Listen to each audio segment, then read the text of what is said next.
Pare, por um instante. Existe algo dentro de você que sabe, mesmo agora. Enquanto seus olhos percorrem este momento, enquanto sua mente tenta interpretar minhas palavras, enquanto seu corpo respira sem que você precise ordenar, existe algo observando. Silencioso, imóvel, antigo. Muito mais antigo do que seu nome. Mais antigo do que sua história. Mais antigo do que seus medos. E se eu te disser que essa presença é a única coisa real que você possui, pode parecer exagero, místico ou filosófico demais. Até o momento em que a vida começa a arrancar de você tudo aquilo que você acreditava ser. Primeiro vem as pequenas perdas. Uma amizade, um relacionamento, uma oportunidade, um plano, uma versão de você mesmo. Depois vem as perdas maiores.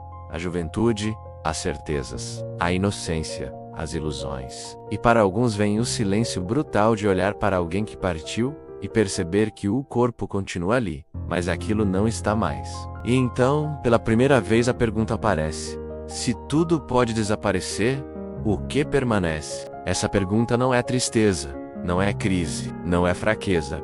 Essa pergunta é o nascimento da consciência. Os antigos sabiam disso, muito antes da tecnologia, muito antes da internet, muito antes do homem moderno acreditar que progresso significa velocidade. No Egito, na Índia, na Grécia, nos templos fechados, nas escolas iniciáticas, nas tradições que sobreviveram ao tempo. Uma verdade era repetida em silêncio. Tudo aquilo que pode ser perdido nunca foi você.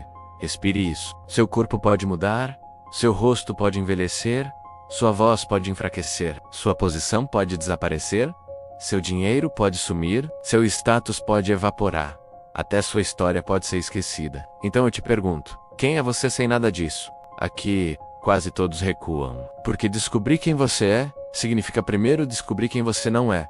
E isso dói. Dói perceber que talvez você tenha passado anos defendendo máscaras. Dói perceber que talvez sua personalidade seja apenas um conjunto de adaptações, que seus medos foram herdados, que seus limites foram ensinados, que seus impulsos foram programados, que suas distrações foram vendidas, e que sua energia foi drenada, dia após dia, sem resistência, sem presença, sem questionamento. É exatamente por isso que o homem moderno está cercado de estímulo e vazio por dentro. Muito conteúdo, pouca consciência. Muito prazer, pouca presença. Muito desejo, pouco domínio.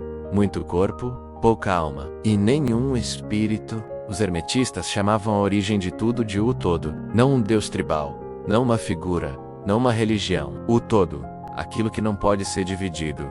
Aquilo que não nasce, aquilo que não morre, aquilo que está em tudo, aquilo que está olhando através dos seus olhos agora. Mas existe um problema. A mente humana foi treinada para enxergar superfícies. Forma, nome, cor, peso, imagem. Resultado, comparação. A mente divide, classifica, julga, rotula. Mas a verdade não pode ser dividida. Por isso a verdade não pode ser apenas pensada. Ela precisa ser vivida, percebida, lembrada. E talvez a melhor imagem para entender isso seja esta. Imagine um colar, centenas de pérolas, cada uma brilhando, cada uma tentando parecer única, cada uma tentando provar valor, cada uma tentando ser escolhida, cada uma tentando ser vista.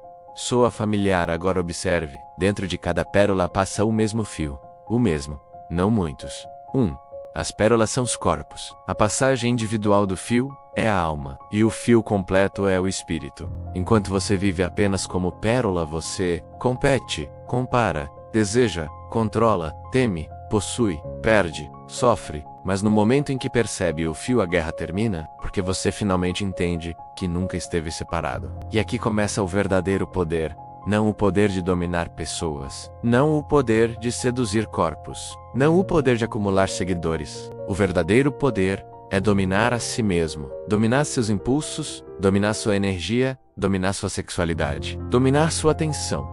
Dominar sua palavra, sua mente. Porque quem não governa o próprio mundo interno, será governado pelo mundo externo. Sempre. Pela mídia, pela política, pelo desejo, pelo medo, pornografia, validação, pelo algoritmo e pela opinião. E então, passará a vida inteira sem jamais tocar sua verdadeira natureza. Os antigos diziam que cada vez que você escolhe consciência, cada vez que você escolhe silêncio em vez de reação, disciplina em vez de compulsão, presença em vez de distração, Transmutação em vez de desperdício. Verdade em vez de máscara. Uma embarcação é construída dentro de você. E um dia, quando tudo aquilo que você chama de vida ficar para trás, será essa embarcação que sustentará a sua consciência. Então agora a única pergunta que importa não é quantos anos você viveu, nem quanto dinheiro acumulou, nem quantos te admiraram. A única pergunta que importa é esta: dentro de você já existe algo que o tempo não pode tocar?